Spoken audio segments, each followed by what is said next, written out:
World regional geography में आज हम एक कदम और आगे बढ़ते हैं।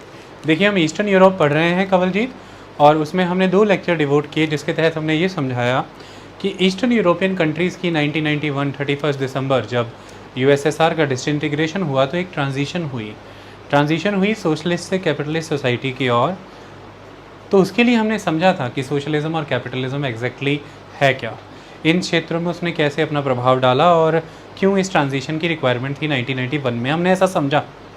हमने ये भी समझा कि 1917 के रशिया के अक्टूबर रेवोल्यूशन की नीड क्यों पड़ी, क्यों एक समय में अच्छे प्रबंधों को लागू करने के लिए सोशलिज्म आया। अच्छे प्रबंध जैसे कि वेल्थ का इक्विटेबल डिस्ट्रीब्यूशन करना, सोशल जस्टिस प्रोवाइड करना, इनइक्वालिटीज़ को ख़त्म करना, कंसंट्रेशन ऑफ वेल्थ को ख़त्म करना, जो लोग हैं उनको आगे बढ़ने का यानी कि सोशल, कल्चरल, पॉलिटिकल और इकोनॉमिक डायमेंशंस को फुलफ़िल करने का अवसर प्रदान करना, लोगों के अधिकारों को सुनिश्चित करना, इन सब चीज़ों के बारे में हमने पढ़ा। इसी कारण से सोशलिज़म आया भी था। फिर हमने सोशलिज़म का भी एक भयावह रूप देखा और अंततः 1991 में USSR, union of Soviet socialist Republic, ध्वंस हो गया, गिर गया, उसका कोलैप्स हो गया। अब हम उसके बाद की कहानी को समझते हैं। अब हम एक एक कंट्री वाइज आगे बढ़ते हैं। देखिए, जब हम ईस्टर्न यूरोप को पढ़ते हैं तो खूबसूरत बात इसके बारे में क्या है, हमें इसको समझने के लिए एक चीज़ को समझ लेना बहुत ज़रूरी है, और वो ये है, ईस्टर्न यूरोप की हर कंट्री का जो बॉर्डर है, ईस्टर्न यूरोप की कंट्रीज़ का जो बॉर्डर है, ये जो कंट्रीज़ हैं, हमने ग्रीन और पर्पल का डिफरेंस पहले से ही इस्टेब्लिश किया हुआ है और मुझे रिपीट करने की ज़रूरत नहीं है। मैं बस एक बार आपसे रिपीट करा लेना चाहता हूँ। ग्रीन वाली कौन सी है करमजीत? नहीं बेटा, मेंबर हैं वो तो मेंबर हैं, इन्फ्लुएंस में नहीं है। पर्पल वाली कौन सी है? हाँ, तो ग्रीन वाली वो हैं जो डायरेक्टली यूएसएसआर का मेंबर थी, पर्पल वाली वो हैं जो उसके इन्फ्लुएंस में थी, और ये सारी मिलकर के ईस्टर्न यूरोप बन रहा था। तो ऐसे में इसकी खासियत क्या है? खासियत ये है कि इसके जो ये बॉर्डर्स हैं, जैसे ये बॉर्डर है, ये रोमानिया कंट्री है, the borders are exactly reflecting the ethnic boundaries, यानी कि एक जिस रीजन तक, जैसे सपोज़ कीजिए कि ये लोग हैं, ये जहाँ तक बसे हुए हैं ये एक एथनिक ग्रुप है, और जहाँ तक ये है बस यही एक बॉर्डर बन गया। तो all the borders, all the territories of the countries are exactly reflecting the ethnic group inhabiting into that region. आई बात समझ में? तो जैसे रोमानियन लोगों का, हंगेरियन लोगों का, ओके, जैसे चेकोस्लोवाकिया जो आज का चेक रिपब्लिक एंड स्लोवाकिया है, द रिपब्लिक ऑफ स्लोवाकिया, ये चेक्स और स्लोवाकियंस का, पोल एंड पॉलिश लोगों का। आई बात समझ में? ये इस तरह से हर एक कंट्री में एक एथनिक ग्रुप रह रहा है। So those countries are known as ethnic countries. इस बात को हमें ध्यान में रखना है, ठीक है? इसका मतलब क्या है कि आप इन कंट्रीज़ को ये कह सकते हैं कि ये स्ट्रांगली नेशन स्टेट सिस्टम को रिफ्लेक्ट करती हुई कंट्रीज़ हैं। तो ये नेशन स्टेट कॉन्सेप्ट को दर्शाते हैं, ठीक है? So these countries are strongly reflecting the nation state concept. इसका मतलब क्या हुआ? हमने ये स्टेटमेंट क्यों समझी? इसका मतलब ये हुआ कि ये कंट्रीज़ लंबे समय तक सोशलिज़म के प्रभाव में तो रहीं। आप अलग अलग सारे मुल्क ले लीजिए, सोशलिज़म और कम्युनिस्ट सोसाइटी के प्रभाव में रहने के बावजूद भी इन कंट्रीज़ के जो लोग हैं उन्होंने जिस चीज़ को मेंटेन रखा वो था उनका कल्चर। तो कल्चर इंटैक्ट रहा है, उनका हेरिटेज इंटैक्ट रहा है।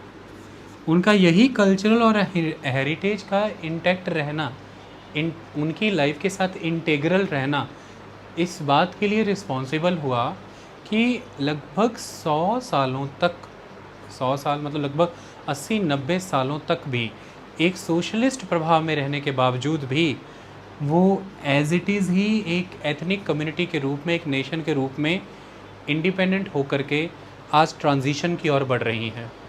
मतलब जो चीज़ कॉम्प्रोमाइज़ नहीं हुई वो ये चीज़ कि आपने पॉलिटिकली तो यहाँ पर सोशलिस्ट पैटर्न इस्टेब्लिश कर दिया, इंस्टीट्यूशन सोशलिस्ट पैटर्न पर चलनी शुरू हो गई पॉलिटिकल, कुछ स्तर पर यह भी माना जा सकता है कि क्योंकि पॉलिटिकली इंस्टीट्यूशन सोशलिस्ट पैटर्न पर वर्क कर रही थी, तो सोसाइटी भी कुछ मायनों में सोशलिस्ट मैनर में वर्क करने लगी। लेकिन जब बात हाउसिंग लेवल पर आती है, प्रत्येक परिवार के स्तर पर आती है, इंडिविजुअल लेवल पर आती है, तो वहाँ पर कल्चरल हेरिटेज उनकी वो जो सदियों से यूरोप की कल्चर और हेरिटेज थी, उनकी वो कल्चर और हेरिटेज जो सदियों से यूरोप का कल्चर और हेरिटेज था, वो उससे विमुख नहीं हुए, वो उससे जुड़े रहे। यही कारण है कि 1991 में यूएसएसआर के कोलैप्स होने से यकायक ही ऐसा कैसे हो गया कि ये मुल्क वापस आने शुरू हुए, किस तरह, that democratic system of institutions और integration with the European Union and the Western European countries. इस चीज़ को फिजिबिलिटी किसने प्रोवाइड की? आपको सोचना चाहिए ना, एकदम से तो ये नहीं हो सकता। आज हो सकता है कि कोई मुल्क, मान लीजिए कि आप बात करते हैं म्यांमार की, बर्मा की। बर्मा भी ब्रिटिशर्स के ही कंट्रोल में था और भारत भी। बर्मा भी उन्होंने आज़ाद किया और भारत भी और श्रीलंका भी। पर ऐसा तो नहीं है कि ये अचानक से जुड़ जाएं और आपस में एक साथ काम करना शुरू कर दें। ऐसा इसलिए नहीं होगा क्योंकि बहुत ही डिस्टिंक्ट कल्चर है श्रीलंका का अपना, बहुत ही डिस्टिंक्ट है बर्मा का अपना और बहुत ही डिस्टिंक्ट है भारत का अपना। तो ऐसे में ईस्टर्न यूरोपियन कंट्रीज़ की एक खासियत यह भी थी कि उनका जो कल्चर एंड हेरिटेज था, ये सोशलिज़म के रंग में रंगा नहीं गया। 80 साल तक वहाँ पर सोशलिज़म रहा। पॉलिटिकल इंस्टीट्यूशन में, पार्टी सिस्टम में, गवर्नमेंट के ऑफिसेज ऑर्गेनाइज करने में, रिसोर्सेज के डिस्ट्रीब्यूशन में सोशलिज़म की पॉलिसियाँ दिखी। लेकिन बाय एंड लार्ज इन लोगों का कल्चर और हेरिटेज वही इंटैक्ट रहा जो उनका हज़ारों वर्ष पुराना था, जैसे सारे यूरोप का है। इस चीज़ को हमें अपने ध्यान में रखना है। यही कारण है कि एक दिन के अंदर ही ऐसे थोड़ी ना होता है कि कोई कल्चर, कोई सिस्टम एक दिन में वैनिश हो जाए। पर आप देखिए, यूएसएसआर 31 दिसंबर उसकी डेट रखी गई है। मैं आपसे पूछ सकता हूँ, पहली बार चम्मच से खाना किसने खाया? खाया होगा, कल्चर बना हुआ तो धीरे धीरे है। मैं आपसे पूछ सकता हूँ कि पहली बार कपड़ा किसने पहना? पहना है भाई, एक एज बता सकते हैं हम, एक एरा बता सकते हैं, तब पहना होगा। लेकिन आप देख सकते हैं कि यूएसएसआर का डिसइंटीग्रेशन एक ही दिन में 31 दिसंबर में हो गया, और उसके डिसइंटीग्रेशन के साथ ही इन मुल्कों में सोशलिज़म ख़त्म होने लगा और कैपिटलिज़म की तरफ ये बढ़े। उसका कारण है कि इनका अपना एक कल्चर, कस्टम, मैनर, इनका हेरिटेज प्रिजर्व्ड था सोशलिस्ट रूल के अंडर रहने के बावजूद भी। आई बात समझ में? तभी ये सहजता से ही आगे जाके यूरोपियन यूनियन के सदस्य भी हो गए, कोई समस्या नहीं आई। तभी ये सहजता से आगे जा कर के वेस्टर्न यूरोप के डेमोक्रेटिक सिस्टम के साथ इंटीग्रेट भी होने लगे और तेज़ी से अपने मुल्क में डेमोक्रेटिक गवर्नमेंट्स इंस्टॉल करने लगे। तो ये चीज़ों के पीछे योगदान इनके कल्चर, कस्टम, मैनर का था, जो कि बचा रहा। इतनी बात समझ में आई? बट यही कल्चर, कस्टम, मैनर इनके लिए बहुत महत्वपूर्ण भी है। हर कंट्री एक एथनिक ग्रुप को रिफ्लेक्ट करती है। इसका एक मतलब यह भी है कि आप इन्हें लार्जर पावर्स के अंडर ज़्यादा दिन तक एक नेशन की फॉर्म में रख नहीं सकते। ये खुद को आज़ाद कराने के प्रयास हमेशा करती रहेंगी, जैसा हमने यूगोस्लाविया की फॉर्म में आगे आने वाले में भी देखेंगे। यूगोस्लाविया एक बड़े पॉलिटिकल यूनिट के रूप में उभरा, लेकिन उसके अंदर आने वाली उन सभी 7 देशों ने खुद को उस यूगोस्लाविया से मुक्त किया और यूगोस्लाविया की आइडेंटिटी ख़त्म हो गई, और वो सातों के सातों एथनिक कम्युनिटीज़ ने अपना अपना एक राष्ट्र और राज्य बनाया, अपना अपना नेशन स्टेट इस्टेब्लिश किया। तो इस रीजन में अधिकतर आने वाले मुल्क वो हैं जो कभी या तो ऑस्ट्रिया हंगरी एम्पायर के अंडर रहे, लेकिन वर्ल्ड वार 1 के बाद उनको आज़ादी मिली, और या फिर जो वर्ल्ड वार 1 और 2 के बाद के इस दौरान यूगोस्लाविया जैसी नेम की फॉर्म में रहे, लेकिन फिर उनको आज़ादी मिली 1993 कह रहा हूँ। तो चीज़ें बदलती रहेंगी समय के साथ साथ। आई बात समझ में?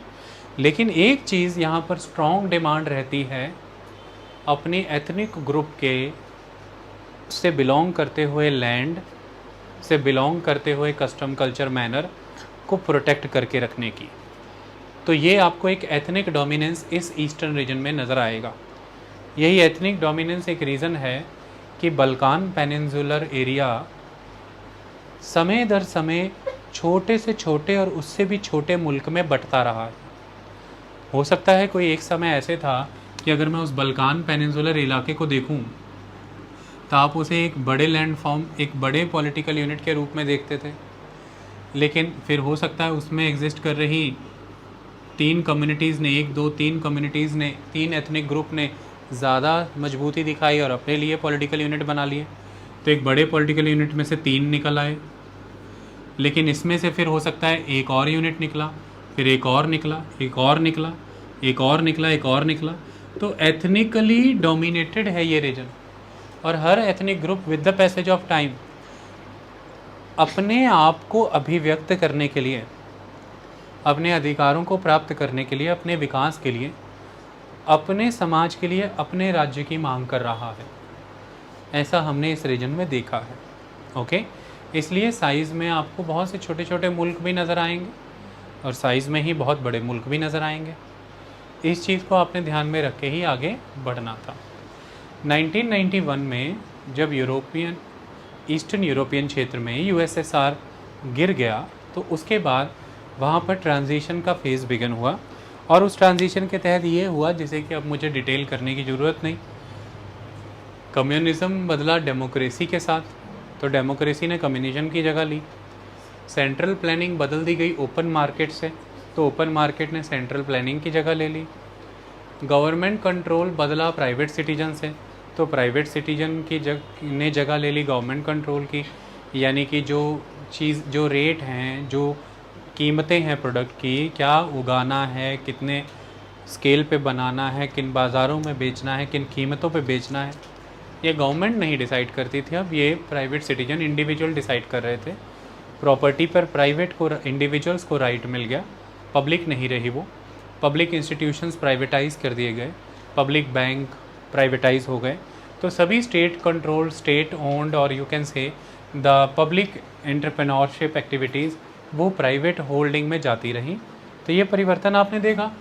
सोवियत सिटीजन्स अब यूरोपियन यूनियन का हिस्सा होंगे, तो सोवियत सिटीजन वर्ड को धीरे धीरे आपने बदल दिया कि हम यूरोपियन यूनियन का हिस्सा हैं। तो आप यूरोपियन सिटीजन हो गए, सोवियत सिटीजन से अब आप यूरोपियन सिटीजन। तो ये कुछ बड़े बदलाव 1991 के बाद आपको इस क्षेत्र में देखने को मिलेंगे। बदलाव इतने सहज तो नहीं होते, इनमें समस्याएं आती हैं, और वो हमने पढ़ा भी है अलग अलग समय में कि वो समस्याएं फेस करनी पड़ी इस रीजन को। अब हम उन्हें सिलसिलेवार तरीके से कंट्री बाय कंट्री पढ़ेंगे कि क्या क्या समस्याएं फेस करनी पड़ी होंगी और किस कंट्री की क्या स्ट्रेंथ है। मैप वाइज स्टार्ट करते हैं। हमें इस इंट्रोडक्शन में उतनी डिटेल में इसलिए नहीं जाना पड़ा क्योंकि हमने 2 लेक्चर्स में बहुत डिटेल में इसे कर लिया, तो इसलिए हमें अब वो समस्या महसूस होती ही नहीं। ओके,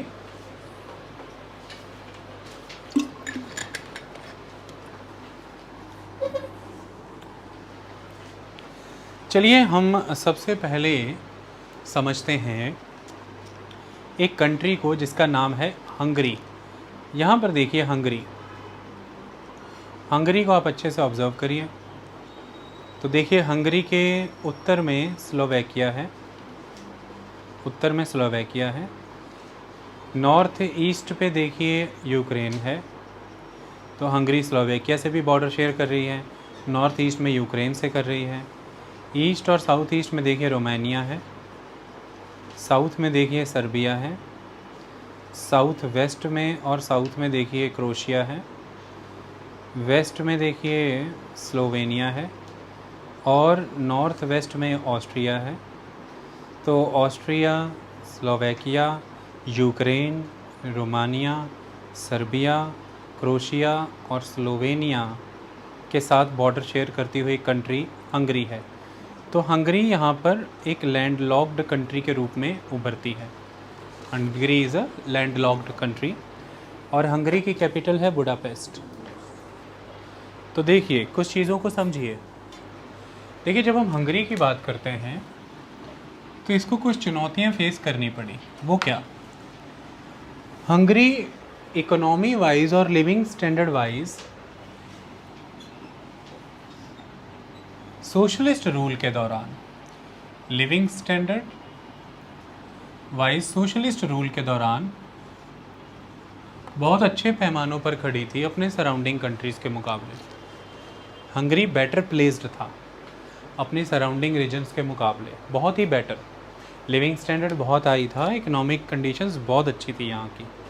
लेकिन जब यूएसएसआर का डिसइंटीग्रेशन हुआ, हंगरी सोशलिज्म से कैपिटलिज्म की तरफ ट्रांजिशन हुआ, सोवियत यूनियन से यूरोपियन यूनियन की तरफ ट्रांजिशन का फेज़ है, तो 1991 ऑनवर्ड्स इनके सामने कुछ चीज़ें आई। वो क्या? सबसे पहली चीज़ जो हुई वो लिविंग स्टैंडर्ड गिरने की हुई। तो लिविंग स्टैंडर्ड डाउन जाने लगा। आपके दिमाग में ये सवाल आया होगा कि ऐसा क्यों हुआ, लिविंग स्टैंडर्ड क्यों डाउन जाने लगा? उसका रीज़न है, देखिए सोशलिस्ट इकोनॉमी जो होती है उसका जो मेन पिलर रहता है वो खड़ा होता है सब्सिडीज़ पर। तो सोशलिस्ट इकोनॉमी में सोशल जस्टिस के नाम पर बहुत सी सब्सिडीज़ ऑफ़र की जाती हैं। जैसे ही आप सोशलिस्ट इकोनॉमी से निकल के कैपिटलिस्ट इकोनॉमी की तरफ जाएंगे, उसी समय में वो सब्सिडीज़ जो हैं वो बंद की जाएंगी। तो वो जो अलग अलग एजुकेशन में ट्रीटमेंट, हॉस्पिटल्स और the shelter, transport and communication, और उसके बाद the retirement benefits, many things, इन सब क्षेत्रों में सब्सिडीज़ कम होगी। और जब ये चीज़ें कम होंगी तो अचानक से लोगों को अपना जीवन स्तर गिरता हुआ नज़र आएगा, है कि नहीं? जैसे आज आप नोटिस करिए, आज भारत में अभी अभी संसद में दस्तावेज प्रस्तुत किया गया और उसके आया, मैंने बहुत पहले क्लास में ये मुद्दा उठा दिया था एलपीजी सब्सिडी का कि 1214 रुपये आते हैं, कोई पता नहीं क्या। तो एलपीजी सब्सिडी ख़त्म कर दी गई। आज 1050 रुपये के अराउंड आपकी जेब पे पड़ता है वो, है कि नहीं? तो बहुतों के द्वारा तो ये अफोर्ड भी नहीं किया जा पाएगा। तो जिनके द्वारा ये अफोर्ड नहीं किया जा पाएगा वो आप नोटिस करेंगे कि लकड़ियाँ चुनने बुनने का काम भी करेंगे। तो सिलेंडर प्लस लकड़ियाँ, या कुछ लोग बिजली चोरी करके हीटर चलाएंगे गांव में। जीवन स्तर गिरता नज़र आएगा। ठीक, पेट्रोलियम पर, डीज़ल पर सब्सिडीज़ कम करने की वजह से भी आपको कुछ लोगों का जीवन स्तर गिरता नज़र आएगा। हॉस्पिटल और एजुकेशन में सब्सिडीज़ अगर कम कर दी जाएंगी, जैसे स्कॉलरशिप्स हायर एजुकेशन में मान लो हटा दी गई या बंद कर दी गई, या फिर स्कूल्स, गवर्नमेंट स्कूल्स में फ़ीस ज़्यादा चार्ज करने लगे, या फिर किसी भी तरह के कोई अभियान चलाए जाते थे या मिड डे मील स्कीम्स वो ख़त्म होने लगी। इस तरह के जितने भी सोशल सिक्योरिटी मेजर्स हैं, अगर वो रिड्यूस या ख़त्म कर दिए जाएंगे, आपके जीवन के स्तर की गुणवत्ता गिरती है। जब तक आप कैपेबल नहीं हो जाते हैं खुद इन चीज़ों को सपोर्ट करने के, तब तक आपको ज़रूरत रहती है सब्सिडीज़ की। तो ऐसे में सब्सिडीज़ को ख़त्म करना पड़ा। उसका कारण यह है कि जब आप कैपिटलिज़म की तरफ ट्रांसफ़र करते हैं, खुद को ट्रांजिशन होती है, तो कैपिटलिज़म फ्री मार्केट की बात करता है। वहाँ पर फ्री मार्केट का सिद्धांत है, वहाँ पर बाज़ार ये कहता है आपसे कि भाई जितनी डिमांड आ रही है उसके अकॉर्डिंग जो सप्लाई बनेगी, उसके हिसाब से जो कीमत बनती है, जो कॉस्ट प्राइस और सेलिंग प्राइस उसके हिसाब से बनता है, उसे बन लेने दीजिए, बीच में इंटरफेयर मत करिए। आई बात समझ में? वो कहते हैं कि फेयर कंपटीशन को प्रमोट करिए। फेयर कंपटीशन नहीं होगा तो जैसे मान लीजिए कि एक प्राइवेट कंपनी है, सपोज़ कीजिए एक प्राइवेट कंपनी है और वो पेट्रोलियम में डील कर रही है, लेकिन इसके साथ साथ ही एक गवर्नमेंट कंपनी भी पेट्रोलियम में डील कर रही है। जो प्राइवेट कंपनी का पेट्रोलियम प्रोडक्ट है वो फ्री मार्केट के अंडर बिक रहा है, लेकिन जब गवर्नमेंट कंपनी का जो पेट्रोलियम प्रोडक्ट है उसकी कीमतें कम हैं, क्योंकि जो उसको घाटा आ रहा है कम कीमत पे बेचने से, वो घाटा सरकार सब्सिडी के फॉर्म में पूरा कर रही है। तो ऐसे में ये गवर्नमेंट पेट्रोलियम कंपनी ग्राहक के लिए इसका तेल ज़्यादा अच्छा माना जाएगा क्योंकि ये सस्ता है, ले प्राइवेट पेट्रोलियम कंपनी उसके सामने टिक नहीं पाएगी, तो ये कंपटीशन से बाहर हो जाएगी, ये ख़त्म हो जाएगी। आई बात समझ में? इसकी वजह से ये अनफेयर और इनकॉम्पिटिटिव प्रैक्टिसेस हैं, ये अनफेयर कंपटीशन है, ये कॉम्पिटेंस नहीं है। ये सरकारी कंपनी को भी बाज़ार में आना चाहिए और इस प्राइवेट कंपनी का मुकाबला बाज़ार में करना चाहिए। जब बाज़ार के अधीन आएंगी सारी कंपनियां और तब मुकाबला करेंगी, तो जो बेटर प्लेयर है वो बच जाएगा, जो वीक प्लेयर है वो ख़त्म हो जाएगा। और इस तरह से हर वीक प्लेयर को बेटर होने पे मजबूर होना पड़ेगा। उनको अपनी trading practices, production practices, marketing practices, ये सारी प्रैक्टिसेस इन्हांस करनी पड़ेंगी, बेटर बनना पड़ेगा, कॉस्ट कटिंग करनी पड़ेगी, वेस्टेज को लीकेज को टैप करना पड़ेगा, अपने खर्चे घटाने पड़ेंगे अपनी आमदनी बढ़ाने के लिए। तो इससे इकोनॉमी एफिशिएंट बनती है, कॉम्पिटिटिव बनती है, बेटर रिसोर्स यूटिलाइजेशन होता है, वेस्टेज रिड्यूस हो जाता है और लार्जर एम्प्लॉयमेंट जनरेट होता है, ऐसा तर्क दिया जाता है। कैपिटलिज्म इस बात का तर्क देता है कि जब आप सोशलिज्म से कैपिटलिज्म में आते हैं तो ये होता है, और फ्री मार्केट ऐसा करवाती है तो कर देना चाहिए। लेकिन लोगों क्रिटिक्स का तर्क ये भी है कि इससे मोनोपोलिस्टिक प्रैक्टिसेस बढ़ती हैं, कुछ ही कंपनी सर्वाइव कर पाती हैं, बाकी ख़त्म भी हो जाती हैं। फिर उनके हाथ में जब चीज़ें मोनोपोलाइज हो जाएं तो वो फिर अपने मनमानी ढंग से कीमत लगाते हैं, और इसके तहत कंज्यूमर सफ़र करता है, देश के लोग सफ़र करते हैं। ये सारी बहस अलग है, लेकिन यहाँ पर हंगरी के केस में और तमाम ईस्ट यूरोपियन कंट्री के केस में ये हुआ, इसलिए मैं हंगरी को पकड़ के इसे एक बार में ही समझा दे रहा हूँ। मैं अलग अलग कंट्री में ये फिनोमेना नहीं समझाऊँगा कि जब सोशलिज्म से कैपिटलिज्म की तरफ ट्रांजिशन हुआ तो शुरुआत में तो इनके पानी के जहाज़ थोड़े डूबे, थोड़ा सा फैमिलीज़ और इंडिविजुअल सिंक हुए, क्योंकि अचानक से जो मदद सरकारों से मिलती थी सोशलिस्ट ढांचे के तहत, सोशल जस्टिस के नाम पर, वो बंद हुई। और जैसे ही वो बंद हुई तो इनकी ज़रूरत की सभी चीज़ें बाज़ार के अधीन आ गईं, तो उसकी कीमतें भी बाज़ार वाली हो गई और अल्टीमेटली इन्हें अब वो सारी कीमत पे करके ही वो चीज़ मिलेगी। लेकिन उसके मुकाबले आमदनी उतनी नहीं चल रही थी, क्योंकि सोशलिस्ट इकोनॉमी के तहत उतनी इन्वेस्टमेंट्स, उतनी न्यू एज इंडस्ट्रीज़ और उतनी प्रोडक्शन नहीं बनी हुई थी कि आमदनी उतनी मजबूत चले।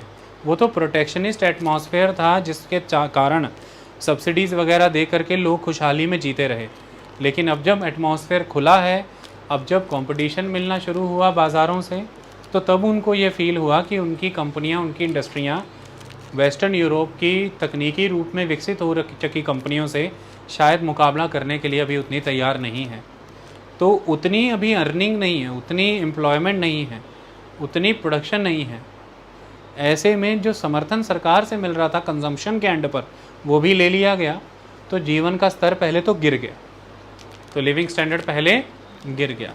ऐसा हो सकता है ना कि जैसे मैं हूँ और मेरी अभी इतनी अर्निंग नहीं है, लेकिन मेरे घर में मेरे पिताजी भी हैं, उनकी अर्निंग बहुत अच्छी है, तो वो मुझे बहुत से बैनर में प्रोटेक्ट कर लेते हैं। जैसे मुझे वाहन की ज़रूरत पड़ी, उन्होंने हिस्सा डाल के ले दिया। जैसे मुझे ऑफिस बनाने की ज़रूरत पड़ी, उन्होंने ज़मीन ले दी, बिल्डिंग मैंने बना ली। ऐसे में मेरे बगल के घर में एक लड़का रहता है, उसके सर पे कोई ऐसा नहीं है, वो पूरी तरह से अपने दम पर लगा हुआ है, मैं सपोर्ट में चल रहा हूँ। वो मुझसे अच्छा भी कमाता है, फिर भी उसका स्टैंडर्ड कम फील हो रहा है। वो किराए की दुकान पे है, वो टू व्हीलर पे ही जाता है, वो अच्छा कमाता है, जबकि मैं कम कमाता हूँ, फिर भी मैं बेहतर प्रेजेंट हो रहा हूँ, क्योंकि मैं प्रोटेक्शन इकोनॉमी में हूँ, मुझे प्रोटेक्ट किया जा रहा है। तो सोशलिज़म के आखिरी 10-20 सालों में हुआ यही था कि आमदनियाँ ख़त्म होने लगी थी उन मुल्कों की।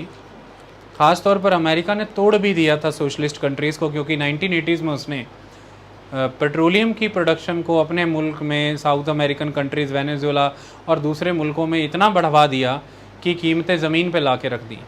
और रशिया मेनली पेट्रोलियम प्रोडक्ट्स ही एक्सपोर्ट करता था, तो कीमतें स्लैश इतनी हुई कि रशिया की आमदनी गिर गई, यूएसएसआर के अंदर आने वाले मुल्कों की आमदनी गिर गई। इनकम गिर जाने की वजह से हुआ ये इन क्षेत्रों में कि लोगों की आमदनी के सोर्सेज, आमदनियाँ तो गिरी हुई हैं, फिर भी लिविंग स्टैंडर्ड बेहतर है क्योंकि सपोर्टेड हैं, ये सब्सिडीज़ हैं। तो जैसे ही अब बाज़ार खुला तो आमदनी वाले साइड में तो कम है, लेकिन वो जो संरक्षण मिल रहा था इनको, प्रोटेक्शन, वो भी छिन गया, तो लिविंग स्टैंडर्ड गिर सा गया। अब लिविंग स्टैंडर्ड जब गिरा है यहाँ पर, तो ये चैलेंज था इन लोगों के सामने कि अभी भी क्या जाना है कैपिटलिज्म की तरफ। अभी भी खुद की इकोनॉमी को इंटीग्रेट करना है वेस्ट यूरोप के साथ, अभी भी खुद को उसी दिशा में लेके जाना है, ये सवाल था। तो ऐसे में 1994 में यहाँ पर इलेक्शन हो गए हंगरी में, और उस 1994 में एक हैरानी जनक चीज़ ये हो गई कि जो सोशलिस्ट पार्टी है वो चुनाव जीत गई। वही सोशलिस्ट पार्टी जिसमें वही वाले मेंबर थे जो अभी कुछ सालों पहले तक यहाँ के कम्युनिस्ट लीडर थे। तो उन कम्युनिस्ट लीडरों के द्वारा खड़ी की गई ये सोशलिस्ट पार्टी 1994 के लोकतांत्रिक चुनाव जीत गई। तो फिर ये सवाल खड़ा हो गया पूरी दुनिया के सामने कि एक तरफ तो कहा जाता था कि इस क्षेत्र के लोग खुद को सोशलिस्ट इंस्टीट्यूशन से, सोशलिज्म से मुक्त कराना चाहते हैं, और अब जब यूएसएसआर का डिसइंटीग्रेशन हो गया, उसे हुए 3-4 साल बीत चुके, अब जब मुक्त चुनाव कराए गए हैं तो फिर ऐसा क्यों हुआ कि यहाँ पर सोशलिस्ट पार्टी जीत गई। तो पूरे विश्व भर में एक भय पैदा हुआ कि लगता है ईस्टर्न यूरोपियन कंट्रीज़, ख़ासतौर जैसे हंगरी जैसा अच्छा मुल्क, अच्छी कमाई वाला मुल्क, ये वापस से सोशलिज़म की तरफ जाना चाहते हैं। ये फिर से तो नहीं सोशलिस्ट कंट्रीज़ की तरफ झुकाव कर लेंगे, ऐसा एक थॉट डेवलप हुआ। लेकिन बहुत जल्दी ही यहाँ की सभी पॉलिटिकल पार्टियों ने, यानी कि रूलिंग सोशलिस्ट पार्टी और जो विरोधी पार्टियाँ थीं, सभी पॉलिटिकल पार्टियों ने आपस में समझौता करके कंसेंसस अचीव किया, एक कंसेंसस, एक मिडल ग्राउंड अचीव की, और जिसमें इन्होंने ये तय किया कि अभी चुनौतियाँ हैं, अभी जीवन स्तर गिरा है, हम मानते हैं, लेकिन हमारा समाज पूरी तरह नष्ट हो जाए उससे पहले हमें अपने इंडस्ट्रियल बेस को चेंज करना पड़ेगा। हमें अपने इकोनॉमिक सिस्टम को, सप्लाई चेन मैनेजमेंट को, अपने एजुकेशनल करिकुलम और ट्रेनिंग मैकेनिज़्म को चेंज करना पड़ेगा। उसके लिए हमें लार्जर टू लार्जर इंटीग्रेशन चाहिए यूरोपियन यूनियन और वेस्टर्न यूरोपियन कंट्रीज़ के साथ। लॉन्ग टर्म में हंगरी के लिए यही ज़रूरी है। अगर हम बढ़ती हुई आगे की जनसंख्या के लिए रोज़गार पैदा करना चाहते हैं, हंगरी को पोस्ट इंडस्ट्रियल एक्टिविटी की तरफ ले जाना चाहते हैं, नई टेक्नोलॉजी और नॉलेज बेस्ड इंडस्ट्रीज़ में आगे बढ़ाना चाहते हैं, तो अभी की चुनौतियों को देखते हुए हमें सब्र करना होगा, पर हमें भविष्य को देखते हुए लार्जर इंटीग्रेशन उसी और बढ़ानी है। तो ये उसी और बढ़ेंगे, इस बात का ध्यान रखिएगा। ईस्टर्न ब्लॉक में से हंगरी वो सबसे पहली कंट्री थी जिसने शुरुआत की वेस्टर्न इंस्टीट्यूशंस के साथ जुड़ने की। 1991 में ही हंगरी काउंसिल ऑफ यूरोप का मेंबर बन गई थी, और 2004 में इसको यूरोपियन यूनियन का मेंबर बनाया गया। इसके साथ साथ Hungary International Monetary Fund, OECD, World Trade Organization, इन सब का मेंबर है, यानी कि World Trade Organization WTO, International Monetary Fund IMF, OECD यानी कि Organization for Economic Cooperation and Development OECD, इन सब का, और यूरोपियन यूनियन का सदस्य बनी। तो आज हंगरी लगभग समस्त रूप में इंटीग्रेटेड है वेस्टर्न इकोनॉमी के साथ। हंगरी ने इस और कदम बढ़ाए थे। आई बात समझ में? धीरे धीरे हंगरी के जीवन स्तर बेहतर होने लगा। धीरे धीरे जब वो वेस्टर्न कंट्रीज़ के साथ इंटीग्रेट होने लगा तो उसकी इकोनॉमी बाउंस बैक करने लगी। वहाँ पर पार्लियामेंटेरियन सिस्टम इस्टेब्लिश हुआ, डेमोक्रेटिक मैनर में इलेक्शंस होते हैं, और वहाँ के जो नगर हैं उनका टूरिज़्म का महत्व स्थापित होने लगा, जो कि सोशलिस्ट रिजिम के दौरान नहीं था, क्योंकि सोसाइटी बहुत ही क्लोज थी। आज बुडापेस्ट एक इम्पॉर्टेंट टूरिस्ट लोकेशन के रूप में जाना जाता है। बुडापेस्ट दनूबे नदी के किनारे आता है। मैं आपको दिखाना भी चाहता हूँ वहाँ की पार्लियामेंट, और आप देखिए बिल्कुल आपको दनूबे नदी के ही किनारे देखने को मिलेगी। देखिए,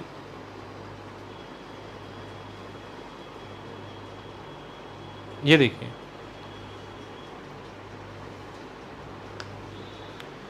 दिस इज़ द दनूबे रिवर। ये बुडापेस्ट से होकर के गुजरती है। ओके, ठीक है, चैप्टर में आपको दिख जाएगा। This is the main political building. तो हंगरी आज बदल चुका है। आज वह यूरोपियन यूनियन के सदस्य के नाते एक कैपिटलिस्ट सिस्टम ऑफ इकोनॉमी को फॉलो कर रहा है। वहाँ पर बहुत ही सख्त कदम उठाए गए उस समय में, जिस समय में लोग इस अवस्था से गुजर रहे थे। और वो सख्त कदम क्या थे, ध्यान से समझिए। देखिए, सख्त कदम ये थे कि ये ज़रूरी था कि उस समय में जब सब्सिडीज़ ले ली गई, लोगों का जीवन स्तर गिरा, तो मुख्य कारण इन्फ्लेशन थी, महंगाई थी। लोगों को महंगाई फील हुई ना, सब्सिडी चली गई, तो उसके लिए सख्त कदम ऑस्टेरिटी के साथ पेश आया जब हंगरी, भविष्य को ध्यान में रखते हुए, और वो क्या था कि जो इंटरेस्ट रेट हैं वो हायर किए गए, इंटरेस्ट रेट हायर रखे गए। सख्त कदम था ये, और उसका कारण ही ये था कि लिक्विडिटी मार्केट में जो लिक्विडिटी है वो कंट्रोल की जाए। लोगों के हाथ में जो पैसा है, इंटरेस्ट रेट बढ़ेगा तो लेक्चुअली लोगों के हाथ से पैसा थोड़ा खिंच जाएगा, और इसके तहत जो मांग है थोड़ी कंट्रोल होगी, इसकी वजह से इन्फ्लेशन कंट्रोल हो जाएगा। और जब इन्फ्लेशन कंट्रोल होगा उस क्षेत्र में, तभी आप देखेंगे कि निवेश भी बढ़ेगा, इन्वेस्टमेंट भी तभी आएगी। क्योंकि जब इन्फ्लेशन बढ़ा होता है, आप जब इन्फ्लेशन को बढ़ा हुआ देखते हैं, लोगों की एक समय के बाद परचेजिंग पावर ही कॉम्प्रोमाइज़ हो जाती है, और ऐसे में जब उनकी परचेजिंग पावर कॉम्प्रोमाइज़ हो जाए तो फिर फेज़ आता है उस इकॉनमी के अंदर रिसेशन का। क्योंकि जब लोगों की परचेजिंग पावर ही कॉम्प्रोमाइज़ हो गई